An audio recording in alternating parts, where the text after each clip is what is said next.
नीरज बेंगलोर से। राधे राधे महाराज जी। महाराज जी, भगवत गीता में ठाकुर जी उपदेश करते हैं कि स्थित प्रज्ञ के बारे में कहा है, उसी प्रकार हम अपने जीवन में मान अपमान, हानि, लाभ, सुख, दुख और क्रोध में भी अपने मन और बुद्धि को कैसे स्थिर बनाए रखें। देखो बच्चा, जब समता आ जाती है तब ये बात आती है। जैसे हमारी दांत से जबान हमारी कट जाए, अब हम किसको बुरा कहेंगे? क्योंकि हमारा ही दांत है, हमारी ही जबान है। तो जब ऐसे सर्वात्म भाव हो जाता है, ब्रह्म भाव हो जाता है, सब जगह एक ही परमात्मा है, वो यहां भी विराजमान, तो कोई मारे या कोई पूजे, दोनों बातों में उसका समान भाव रहता है।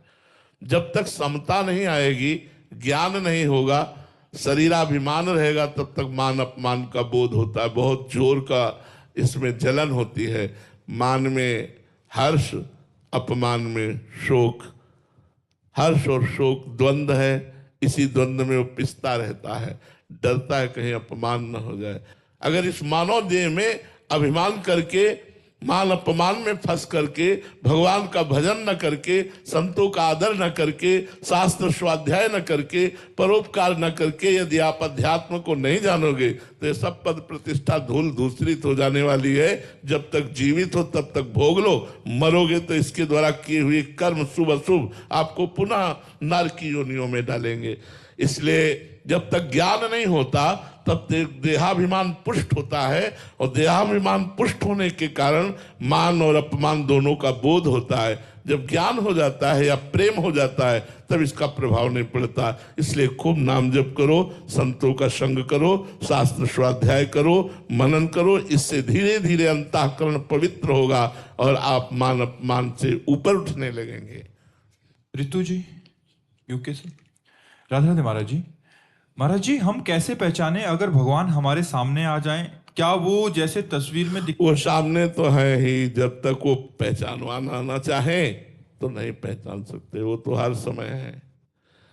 कहो सो कहा जहां प्रभु नहीं, सब रूपों में है, लेकिन पहचानने वाली दृष्टि वो दे दे। कोई सूझ वाली आंख ने पहचान की, कण कण में झांकी भगवान की। वो सूझ, वो सूक्ष्म दृष्टि, वो दिव्य दृष्टि, वो ज्ञान दृष्टि, वो प्रेम दृष्टि जब तक गुरुदेव के द्वारा नहीं मिलती तब तक हम सर्वत्र विराजमान भगवान को नहीं पहचान सकते। भगवान यदि अपने को पहचानवाना ना चाहे तो कोई पहचान नहीं सकता। अगर पहचान वो देना चाहे सो ही दे सकता है। देखो, गुरु के द्वारा दृष्टि मिली नामदेव जी को, तो कुत्ते से भी विट्ठल भगवान को प्रकट कर लिया। कुत्ते में देखा विट्ठल भगवान, भूत में देखा विट्ठल भगवान। दृष्टि है, अब पवित्र हो गई तो सर्वत्र भगवान दिखते हैं। हमारी दृष्टि त्रिगुण मायामयी है, तो स्त्री दिखाई देता है, पुरुष दिखाई देता है, पापी दिखाई देता है, पुण्यात्मा दिखाई देता है, महात्मा दिखाई देता है, दुरात्मा दिखाई देता है। ये त्रिगुण मायामयी दृष्टि है।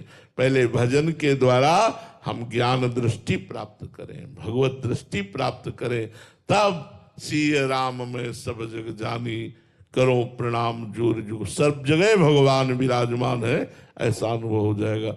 रोज भगवान आते हैं आपके सामने, मिलते, लेकिन आप जान ही नहीं पाते, क्योंकि वो दृष्टि नहीं। आपको लगता है ये कुत्ता है, आपको लगता है ये मनुष्य है, ये गाय है, ये अमुक है, लेकिन भगवान आकर के मिले, ऐसा कहा।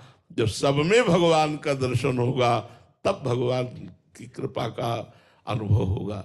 तो इसलिए खूब नाम जप करो, नाम जप करो भाई। नाम जप से बढ़कर कोई साधना नहीं। नाम जप से सब प्राप्त हो जाएगा। जितना अधिक नाम जप करोगे उतने तुम्हारी दृष्टि पवित्र होती चली जाएगी। चेतन जी यमुनानगर से। राधे राधे महाराज जी।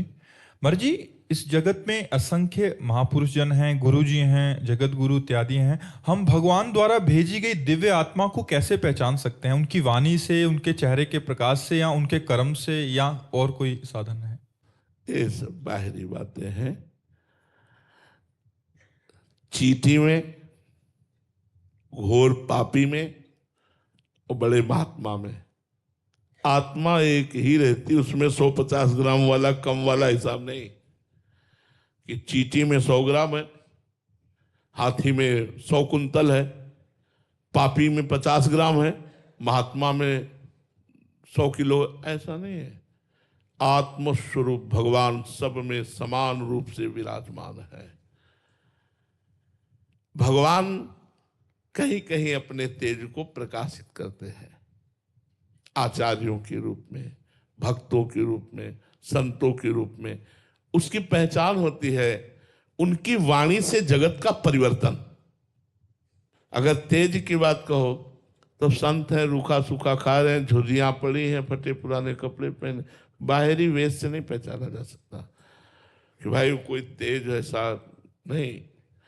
जिनकी वाणी का प्रभाव संपूर्ण दुराचार से निवृत्त करके सदाचार में प्रवृत्त कर दे, जिनके संग का प्रभाव हमारे अंदर की वासनाओं को नष्ट करके उपासना में स्थित कर दे, जिनके देखने से, जिनके बोलने से, जिनके संग से हमारी दुर्वासनाएं छूटे और भगवान प्यारे लगने लगे, वही महात्मा है, वही भगवान की विभूति है। बस इतना है, और बाहरी लक्षणों से नहीं पहचाना जा सकता। बाहरी तो नौटंकी नाटक में भी सब ऐसा ही होता है, बाहरी लक्षणों से नहीं पहचाना जा सकता। ब्रह्मानंद जी महाराज, राधे राधे महाराज जी।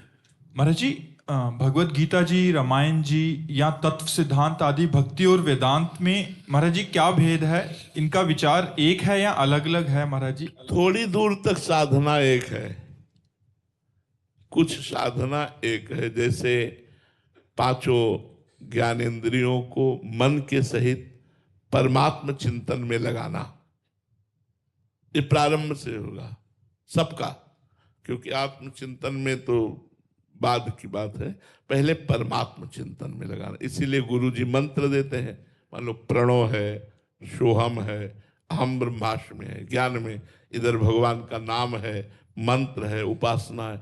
दोनों का पहला कर्तव्य है संसार का चिंतन छोड़ना, चाहे वो अष्टांग योग हो, चाहे वो सांख्य योग हो, चाहे वो कर्म योग हो, चाहे वो भक्ति योग हो। सब योगों का मुख्य कार्य है संसार का चिंतन छोड़ना। बोलो ऐसा है ना?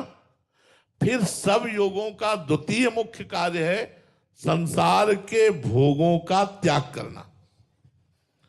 फिर सब योगों का तृतीय कार्य है शरीर का अभिमान भूल जाना, देहाभिमान भूल जाना। अब यहां से यात्रा अलग अलग होती है।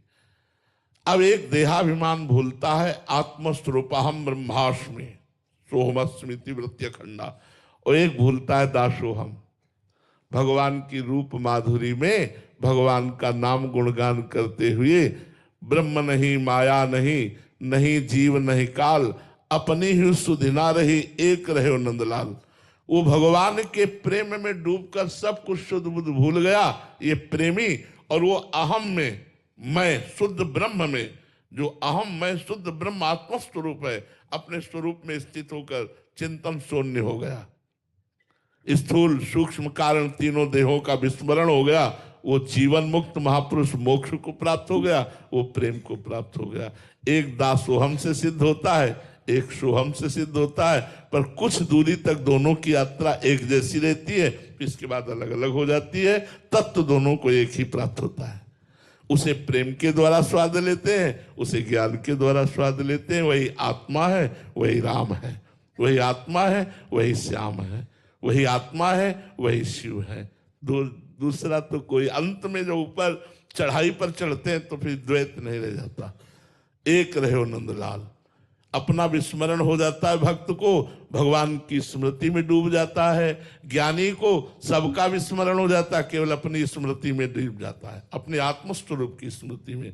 ये देह अपना स्वरूप नहीं है, अपना स्वरूप इससे अलग है। गुरु प्रताप से उसी स्वरूप में डूब जाता है। समझ पा रहे हैं आप जी? निधि जी सिंगापुर से, राधे राधे महाराज जी। महाराज जी, ये प्रश्न बहुत जो इस साधन मार्ग में चलते हैं, नए नए प्रवचन आदि सुन के उनके मन में आता है कि मैं बहुत समय से दीक्षा लेने की सोच रही हूँ, पर हर बार मन ये सवाल उठाता है कि यदि मैं निर्वाह नहीं कर पाई तो मेरा कोई अपराध बन जाएगा, और मतलब फिर मेरे को नहीं, डरो मत। कोई अपराध बन जाएगा तो अपराध मोचन भी तो वही करेंगे हम जिनकी शरण में है।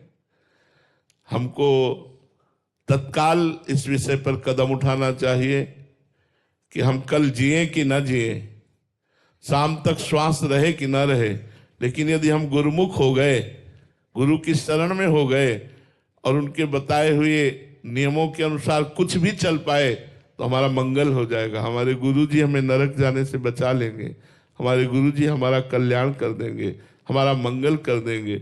गुरुमुख होकर के ही शरीर छोड़ना चाहिए, और कब छूट जाए शरीर इसका पता नहीं। इसलिए ये मत डरो कि कहीं कोई अपराध बन जाएगा, हम निर्वाह ना कर पाए। निर्वाह करवाएंगे गुरुदेव, तुम तो केवल गुरुदेव की शरण में हो, गुरुदेव के हाथ की कठपुतली बन जाओ, सब निर्वाह हो करवा लेंगे। सारी सामर्थ्य गुरुदेव की काम करती है। हम आपसे सच्ची कहते हैं, हम में कोई सामर्थ्य नहीं, गुरुदेव इष्ट की कृपा काम कर रही। वैसे ही आप शरण में हो जाओ, शरण में हो जाओ तो वो तुम्हारी रक्षा करेंगे, वो तुम्हें चलाएंगे, वो तुम्हें बल देंगे। पहले शरण में तो हो, डरो मत कि कोई अपराध बन जाए। अपराध बन जाएगा तो अपराध मोचन भी तो वही करेंगे। हम उनकी शरण में, हम उनके बच्चा हैं, कहाँ जाएंगे? अगर माँ की गोद में बच्चा शौच कर देता है तो कोई अपराध माना जाता है क्या? क्योंकि वो बच्चा है तो हम बच्चे ही हैं, हम गुरुदेव के सामने बच्चे ही हैं। यदि हमारे द्वारा कोई त्रुटि हो जाती है, गलती हो जाती है, तो गुरुदेव इतने कृपा सिंधु हैं कि वो मानते ही नहीं, वो कृपा करके क्षमा कर देते हैं। इसलिए आप गुरुदेव की शरण में होइए, समय नष्ट मत कीजिए, साधना में लगिए। एक दो इसमें जो संशय रहते हैं, एक है कि जैसे संसार में रहते हैं बहुत सारे लोग हैं जो अलग अलग ऑफिस में काम करते हैं, तो उनका एक संशय बड़ा रहता है कि जैसे इसमें खाने के नियम होते हैं, तो कभी गलती से खा लिया। कोई बात नहीं, कोई बात नहीं। हाँ, ये चीज गलती से हम मांस ना खाएं, गलती से हम अंडा ना खाएं, लेकिन अगर प्याज लहसुन पड़ा हुआ भोजन मिल गया है और ऐसे पा लिया है, तो देखो हम आपसे स्पष्ट कहते हैं कि प्याज लहसुन पाना कोई पाप नहीं है, क्योंकि इसमें किसी की हत्या नहीं है।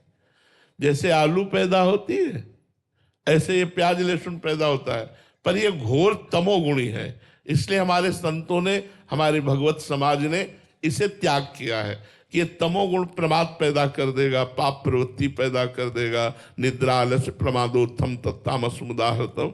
इसलिए इसका त्याग किया गया है। यदि आप दीक्षा लिए हो, ना पाओ बहुत अच्छा है, लेकिन सर्विस में हो, आपकी रसोई में वही बनता है, तो आप भगवान नाम लेकर पाओ और खूब नाम जप करो, मंत्र जप करो। इसलिए कह रहा हूं कि कम से कम नाम जप और मंत्र जप तो होगा।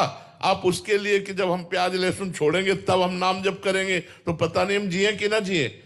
प्याज लहसुन को निमित्त बनाकर हमारा जीवन व्यर्थ चला जाए, नहीं, बिल्कुल ऐसा नहीं।